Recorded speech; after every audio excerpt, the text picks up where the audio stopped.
I did not know any of this at the time, but later I learned exactly how the night started.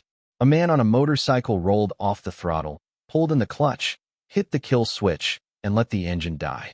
He coasted about 200 yards before braking, dropped the side stand, and swung a leg off the bike. He spotted a certain car parked a few houses down. That was his signal. He was right on time to do what he came to do. The block was mostly dark. Maybe 2 houses showed lights. He slipped through the gate and walked toward the target house, but he did not go to the front door. He moved along the side of the house, reached behind the trash bins, picked up a short hunk of lumber he knew would be there, and crouched in the shadows to wait. He did not wait long. In under 5 minutes, he heard water rushing through the drain pipes. Someone was in the shower. A minute later, the front door clicked open. He felt lucky the porch light stayed off. Keeping low, he slid from his hiding spot and watched a man close the door behind him. As that man turned to walk away, maybe trying to stay quiet after a meeting he wanted to keep secret, the first swing landed lower than planned. The wood smashed across both knees. The attacker expected a scream, at least a shout. Instead, he got a tight, choked sound, more a grunt than a cry, and a stumbling step backward. The attacker stood and took his backswing. The second hit was clean to the face. It dropped the man flat. The only sounds were the crack of wood on bone and the heavy thud of a body on the porch. Then the attacker went to work. Calm, steady. He broke arms, legs, hands, elbows, and both knee joints one by one. If anything gave away that he was not a paid professional, it was the quick breath of surprise he let out when the kneecaps popped. The victim never woke up. Other than that one shot to the face, the attacker avoided the head, the ribs, and the groin. Less than 2 minutes after it began, he walked back to the motorcycle and rode off into the dark. That is where my part of the night begins. An ambulance siren pulled me out of my thoughts as I drove. It screamed past me and took a turn that led toward my street. I ended up following it all the way home. My house looked like a parade of emergency lights. 3 police cars splashed blue and white across the front yard, and the ambulance had just pulled in. Uniforms were everywhere, moving through the garden and up the walk. I parked in the first open spot and ran. What in the hell is going on? I shouted. One officer stepped in front of me, but I dodged around him and kept firing questions at anyone who would listen. Emily. Emily, where are you? Emily, where is my wife? What happened? Who is that? Why is that man on my porch? Another officer blocked the doorway, and I let him have the same questions. He lifted a hand and said, Sir, please identify yourself and tell me why you are here. Me yelling my wife's name should cover that. I snapped. I live here. Where's my wife? Sir, please calm down and stop the abusive language. There is no need. No need? How would you know that? I said, have you ever come home to find your house crawling with cops and nobody tells you a thing? Not one of you will tell me where my wife is or how she is. No one will tell me who that guy is or why he is lying on my front step. The lady of the house is being interviewed inside, sir, he said. But she is all right. I asked. Yes, sir. At last, a clear answer. I thanked him and slipped around as the medics lifted the man from my porch onto a stretcher. Officer Bright trailed me into the house. I found Emily in the front room with 2 plainclothes detectives. Her eyes were wet and wide. What in the hell is going on, Emily? Why is there a half-dead man on our doorstep? She started crying again, and one of the detectives raised a hand. Mr. Miller, take a breath. Why should I? And how am I supposed to? I said, I come home after a long day, and this is what I walk into. Nobody says a word. The 2 detectives traded a look. The one who had spoken stepped forward. I am Detective Aaron Harris. This is Detective Brooke Collins. At 11:49 this evening, a call came in reporting a man being beaten at this address. A patrol unit responded. By the time officers arrived, the assailant had left the area. They evaluated the victim and called for an ambulance and additional support. I stared at them, then back at my wife, then at the front door and the glow of the ambulance lights. And that is how the worst night of my life truly began. Detective Harris looks at me over his notebook. All right, Mr. Miller. Where were you at 11:50? On the highway, I say, coming down Route 1. Probably near the Highway 16 exit about then. He raises an eyebrow. You sound pretty sure. I am, and I will tell you why. I say, because I had been driving for almost 2 hours and I was thinking about getting off for coffee. And because you were standing in my living room trying to make me the bad guy. So let me ask you something. Why would I do this? What reason would I have to beat a stranger to pieces on my own front porch? I turn and look at Emily. Her head drops, and she starts crying again. You were with him, were you not? I say louder. You were sleeping with that guy? She puts her hands over her face and sobs harder. You were, I shout. You were. I give a short, ugly laugh and look back at Harris. Detective, if you find the man who did that to him, tell him I owe him a beer. Maybe two. Now if we are done, I am going to take a shower. Sorry, sir, he says. We have to make sure you were not involved. We need to check you for blood or injuries. I just stare at him. Then I bend down and pull off my boots. I kick them aside. I take off my sweatshirt, then my t-shirt, then my jeans, and stand there in just socks and underwear, looking him straight in the eye. There, I say. Anything else, officer? He takes a long breath. Please put your clothes back on. Why? I ask. So you can haul me down to the station, make me strip again, and put me in some paper suit until you feel like letting me go? No. You can forget that. I am not putting anything on. I am taking a shower. Sir, you cannot, he starts, but I walk right past him. Instead of going upstairs, I walk to the sideboard, grab the good Jameson, and pour myself a heavy glass. Completely naked now, I turn, look him in the face, and drink the whole thing. Then I pour another. He starts talking fast to another officer. Both of them head my way as I start on a third. Sir, we need you to stop drinking, the second one says. We will need to question you formally. You need, I say. It is always what you people need. Well, how about what I needed? I needed to come home to a quiet house. I needed to come home to a faithful wife. I did not need to pull into my driveway and find a whole herd of police officers and paramedics. I did not need to find my wife's boyfriend bleeding on my front step. And right now, what I need is a shower, a drink, and all of you out of my house. You can take Loverboy stuff with you. Another little broken sound comes out of Emily. I glance at her without meaning to. She is standing there alone, hands hanging at her sides, crying, looking at me like she wants comfort or forgiveness or something. No, she made this. She can sit in it. I finish the glass and head for the stairs. I do not make it far before a woman in a yellow forensic suit stops me. Sir, I need to examine you for injuries, she says. I am not in the mood to argue again, so I let her. She checks my hands, arms, face, chest, legs. Of course, she finds nothing. I hand her the clothes I had on when I walked in. She bags them and says I can go get cleaned up. She even turns down my offer to wash her back. The smell hits me as soon as I walk into the bedroom. The heavy, sour stink of sex that is not mine, mixed now with the sharp bite of spilled whiskey from downstairs. My stomach knots. Anger takes over. I grab the mattress with both hands, drag it off the bed, yank it down the stairs, out the front door, and dump it on the lawn. Then I go back up, throw open the window, and start throwing her things out. Dresses, shoes, makeup, anything that looks like it belongs to happy married Emily goes flying. Mr. Miller. Mr. Miller. I hear my name, pause, and then keep tossing. Mr. Miller, Detective Harris says from the hallway. I need you to come with me so we can take your statement. Why? I say. You already have my statement. Unless you are arresting me, I am not going to the police station. And if you arrest me for no reason, I will make sure you get named in my lawsuit. I am not like half the people you drag in. I did not do anything. I stop talking. I do not need to say more. I can prove where I was. He will find that out. I watch his face. The anger climbs his neck and into his cheeks like a cartoon. He looks like one of those old characters who used to blow up on television. All he needs is a big orange mustache and a 10-gallon hat. He swallows it down and forces the words out. Mr. Miller, you are giving me no alternative. I am placing you under arrest on suspicion of assaulting Mr. Brandon Lewis. You do not have to say anything, but it may harm your defense if you do not mention, when questioned, something that you later rely on in court. Anything you do say may be given in evidence. The officer finishes the standard line. If you do not have, or cannot afford, an attorney, one will be appointed for you. I grin at him like the Cheshire Cat, pull on a pair of jeans and a clean t-shirt, and say, bright as daylight, sounds great. Let's take a ride. He walks me out. As we pass the living room, I cannot help myself. I stop in the doorway and look at Emily, still blotchy and crying. You happy now?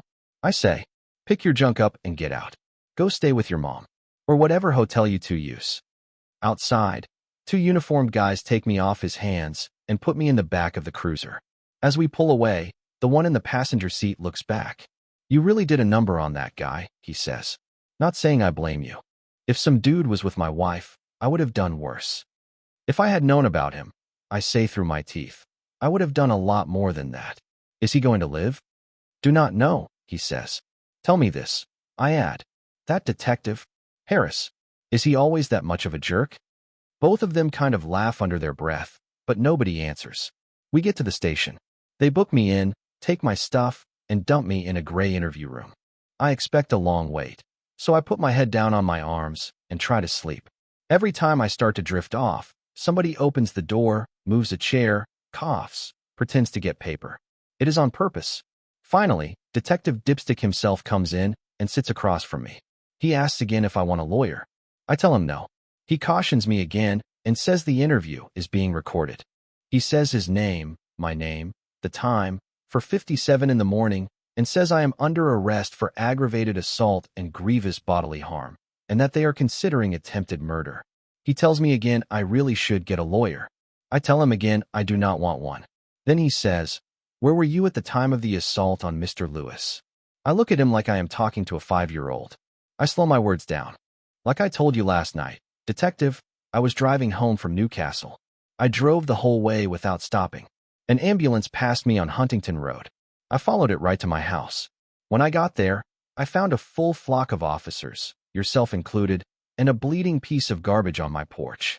A few minutes later, I found out that bleeding piece of garbage was the man my wife was sleeping with. Since then, you people have taken my clothes, refused to let me shower after working all day, and made me sit in a house that smelled like somebody else's sweat while I tried not to throw up. Also, you have kept me awake. I have now been up more than 25 hours. I pause and look at him. "All of that," I say. "I told you in my house." Right after I walked in. I can actually see the color rising in his ears this time. That must be where it starts with him. "Do you have any way to prove this?" he says. Yes. If he thought he could have hit me right then and gotten away with it, he would have. Instead, he grinds out. "Then why did you not tell us that earlier? Why did you not ask?" I say. He just stares at me. I let him sit in it. I swear 2 whole minutes go by before he talks again. "What proof?" he says. "Does the guy still have his private parts?" I ask. "What?" he snaps. "Does he still have his private parts?" That is a simple question. Yes or no. Now listen here. What is wrong? I say. Too hard for you. Let me help. If I had walked in on my wife with some other man, I would have kicked her out of my house, and I would have cut his nuts off. So if he still has his man parts, it was not me. "Mr. Miller, I do not think you are taking this seriously," he says. "Jesus," I say. "Maybe you are not as dumb as you look." He ignores that. I will ask you again. "Do you have proof you were not there?" "Not on me," I say. "But if we go out to my van, I can show you where I was at 7:30. "And what good does that do us?" I shrug and lean back. He tries that detective stare like he is going to scare me into talking. It only makes me laugh. That gets him. "What is this proof?" he snaps. "Oh, nothing much," I say. "Just a signed, dated, and time-stamped proof of delivery from Newcastle at about 7:30. Will that work?" I try not to grin while he tries to do the math in his head. I fail. He actually starts counting on his fingers. His ears are glowing red now. If he stood on the highway, cars would slow down. Finally, he says, all proud. "That is, what? About 200 miles. Mostly dual carriageway and motorway. If you put your foot down, you could have done it. That does not give you an alibi." I look at him like I am explaining daylight. "Detective," I say, "you are forgetting something important. I followed the ambulance from Huntington Road, which means I was behind the ambulance, which means I was not already at the house beating your boyfriend. So unless you think I can be 2 places at once, you might want to start looking somewhere else." Detective Harris hates it, but the math is not on his side. "It all lines up then, does it not?" I say, lifting my eyebrows at him a couple of times just to rub it in. He glares at me like I kicked his dog. "This interview is suspended. Stay where you are," he snaps and storms out. About 5 minutes later, he blasts back into the room. "You knew I was off on my timing, did you not?" I do not answer. I just smile wider and picture him in a 10-gallon hat, yelling, "Whoa, whoa," and firing fake 6-shooters like some outlaw sheriff. It is a crime he does not have a big orange mustache. I even chuckle because all of this, his bad geography, his bad math, is getting recorded for all time. He storms back out. 10 minutes go by with nobody coming in, so I try to put my head down again. I cannot help it, though. Every time I picture his ears going red, I start snickering. Eventually, he comes back, this time a lot flatter than before. "You can go," he says. Of course, it is not that simple. I have to be formally de-arrested, sign a couple of forms, listen to a speech about the seriousness of the offense, and promise not to leave town. Then I am free to walk. I am weirdly relieved my wife is still home when I get there. Part of me needed her to open the door because I forgot my keys. And part of me did not want to decide between breaking a window in my own house or sleeping on a dirty mattress I left on the lawn. She looks like she has not slept either. Her eyes are swollen, and she has that gray look of someone who has been crying and trying not to. As soon as she lets me in, she starts. "Logan, I am so sorry. It was a mistake. I swear to you, it will never happen again." I do not know what I was thinking. It was the first time. I almost laugh at that. First time. Right. But I keep my face straight. I have to act like I did not know about it beforehand. If I admit I knew, then I could have arranged it, and I do not want them thinking that. I ignore her and head straight upstairs for the shower I was owed last night. Hot water finally hits my shoulders, and for the first time in 26 hours I feel human. While I am standing there, I start lining up my day. First thought, I need a lawyer. Second thought, it is Saturday. Do lawyers even answer phones on Saturday? I decide I will check online once I do one other thing. I dry off, head into the bedroom, and grab clean underwear, socks, and a shirt. Nothing has changed. The room still smells faintly like what happened in here. I look out the window and feel my mood lift when I see her clothes still hanging in our bushes and in the neighbor's shrubs like sad little flags. All right, lawyer becomes third. When I get downstairs, she calls from the kitchen, "I made coffee." I could actually use it, so I walk in. She is standing there holding a mug with both hands, eyes red, tear tracks down her cheeks. "Who is he?" I ask. "No one," she says too fast. I mean, no one important. I just look at her. I do not speak. I let the silence work. After what feels like a full minute, she breaks. "His name is Don Stebbins." That is all I needed. I walk to the phone, dial the hospital number from memory off the paperwork I saw, and ask to be put through to his ward. The nurse on the other end gives me the standard speech about privacy, so I change tactics. "Does Mr. Stebbins have any family with him?" I ask. "Yes, his wife is here," she says. "Hold on, and I will get her." I smile.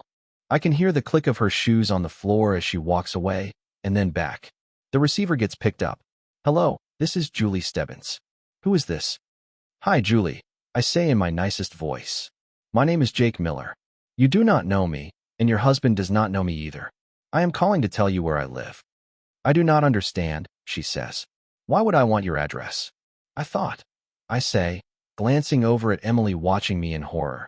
"You might want to come and meet my wife. Her name is Emily Miller." "And why?" Julie asks, still polite but tighter now. "Would I want to meet your wife, Mr. Miller?" "Oh, I just figured you would rather have your first real talk somewhere private instead of in a hospital room. You know, 2 wives. Maybe you could swap recipes. Maybe talk about laundry. Maybe talk about what it is your husband does that makes him such an amazing lover that my wife decided to throw away her marriage for him." Behind me, Emily finally loses it. "No," she screams. I wait for Julie to slam the phone down. She does not. Instead, she says, very calm, "What is your address, Mr. Miller?" I give it to her. I even give her my cell phone number. "I will be there as soon as I can," she says. I tell Emily I will put the kettle on. While the water heats, I actually think about laying a plastic sheet on the living room floor because I am not sure how ugly this is about to get. Then I open the refrigerator, see that we have like half a tub of yogurt and 1 sad can of whipped cream, and decide I do not have the supplies for a proper disaster, so I leave the carpet as it is. She gets their way faster than I expected. A car hits the brakes outside so hard the tires squeal. I hope she remembered we have 2 speed cameras on the way in, because I do not want to feel guilty about tickets on top of everything else. I open the front door before she reaches it, and I am glad I did, because the way she comes marching up the path, she would have put a shoulder through it if it had been closed. She sees Emily and says, "Is it true?" Emily starts with, Look, it is not. The noise that comes out of Julie is like a bullhorn. Do not you dare lie to me. You cheating woman. You have to understand, Emily sobs. We did not mean for it to happen. I stand there and think, you did not mean to get dressed up in matching underwear? You did not mean to invite him here when you knew I was on the road? You did not mean to shower afterward and leave it smelling like a locker room in July? We, Julie says, her voice still way too loud. We, as in you and him. Or we, as in all the people you have lied to? We just could not. Emily stammers. You could have said no, Julie fires back. You could have said, I am married. You could have said, you are married. He could have said the same. But no, both of you said yes, and now here we are. Emily is crying so hard she can barely breathe. No, it was not like. Well, I hope you two are happy together, Julie snaps. You can take care of him when they let him out of the hospital. They say he is going to need a lot of looking after. You will have to dress him. You will have to feed him. You will have to wipe his backside. Your husband, she looks right at me, did a very good job slowing him down. Then, softer, she says to me, thank you. I shrug. As I told Detective Brain Surgeon last night, if I had done it, he would not still have his private parts. I am going to wait until he can walk to tell him how much he made me mad. Coffee or tea? Coffee, please, she says, like she just dropped off a casserole. We leave the unfaithful woman standing in the living room and go to the kitchen like normal human beings. We sit, two people who did not cheat, and we talk. We talk about how stupid it feels to be blindsided in your own house. We talk about the way cheaters lie even when you have already caught them. We talk about wedding rings and how fast they can turn to metal stains on your finger. We even laugh once, that bitter laugh you make when you cannot cry anymore. A couple of times I hear Emily come to the hallway and then stop. I guess she does not like listening to us compare notes. Tough.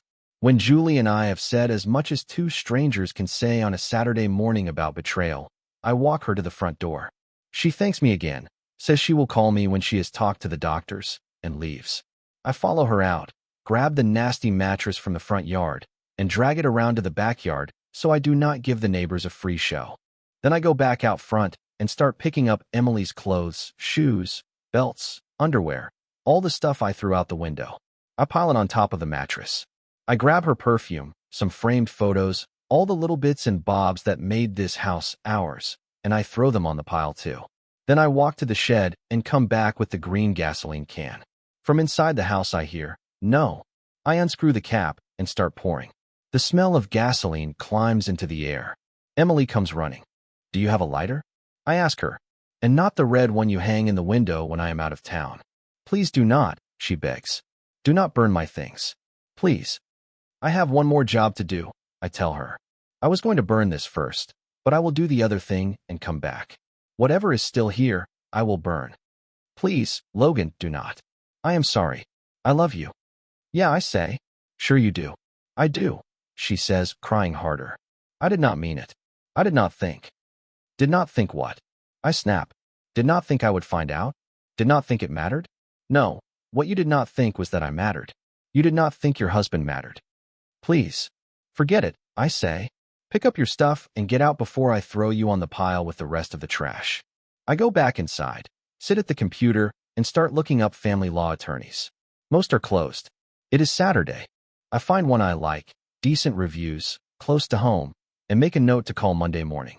When I go back outside, she is gone. Most of the clothes and personal stuff are gone with her. Good. Saves me a trip to the dump. I take the lighter from the drawer in the shed, strike it, and touch it to the corner of the mattress. It goes up fast. I toss the last stray items on top and watch the fire eat the last physical pieces of the marriage. 14 months later, the decree absolute comes through. Just like that, I am single. Emily had the twins about 6 months after everything blew up, and there is no way on earth they are mine. Which, I have to admit, is kind of a blessing. No paternity, no child support, no nothing. Her problem, not mine. Pastor Don Stebbins is still over there trying to win his wife Julie back. Personally, I think the holy man mostly wants somebody familiar to wipe his backside, because he still cannot bend and twist the way he used to. Actions. Consequences. As for Detective Brian Small, yes, that is really his name. He never figured it out. He dragged me back to the station a couple more times, wanting to help him with his inquiries, but I kept it short and friendly and not very helpful. There were a few details I did not give him. I did not tell him my buddy Tyler had stopped by a couple weeks earlier. I did not tell him Emily opened the door for Tyler in a nightgown, told him to get back on his bike and leave, and that Tyler decided to hang back by the curb for a smoke instead. I did not tell him that while Tyler was standing there, a certain pastor pulled up, walked right in, and got himself welcomed by my wife like he had a key. I did not tell the detective that Tyler met me later in Newark with a very fast motorcycle, Suzuki Hayabusa, if you care about the details, and we swapped vehicles so I could make it home at exactly the right time. I definitely did not tell him that I was the one who gave Pastor Don a very clear, very physical reminder that married women are off limits. I did not tell him about the coveralls I wore over my clothes to keep things clean. I did not tell him about the spot out on the dark farm road where I parked, pulled the suit off, tossed it in a bag, and became just a guy driving home from work. I did not tell him that I met Tyler again in a lay-by, swapped back vehicles, and rolled into my street right behind the ambulance like I had been there the whole time. So no, Detective Small never solved his big case. And me? I walked away clean. That is the real story.